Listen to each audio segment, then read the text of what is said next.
Is it better to bank in Singapore or in Hong Kong?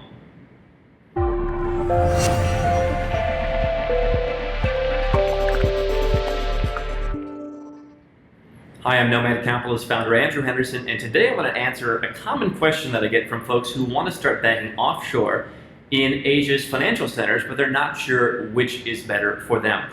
And those two financial centers are, of course, Singapore and Hong Kong. They're two of the freest economies in the world. They have really stable banks, and they're a great place to bank. So what's the difference? Well, Hong Kong, I've been seeing a trend of less and less acceptance of foreigners. You've got a lot of very wealthy Chinese people flooding into Hong Kong. It's a very easy way for them to move their money outside of mainland China. And so the banks in Hong Kong have become less and less open to foreigners who just want to open small accounts, foreigners who want to do lots of transactions in their accounts. It's becoming harder and harder at the best banks in Hong Kong to get an account. I've been talking about this trend for years, and it keeps getting worse. In fact, if you're not living in Hong Kong, your options are going to be limited to a few banks that are good, but not the best. Singapore is still more open to foreigners. You can go to Singapore in person, open an account at any number of banks, and you'll have a greater choice of banks in which to work with. You can even get started with less than $1,000 in some cases, but you need to know where to go.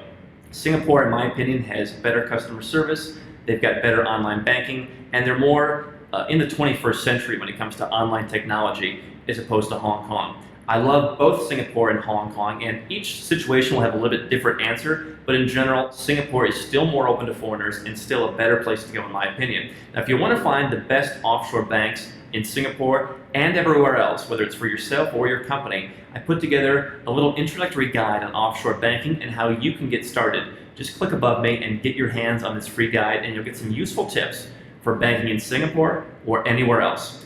For Nomad Capitalist, I'm Andrew Henderson.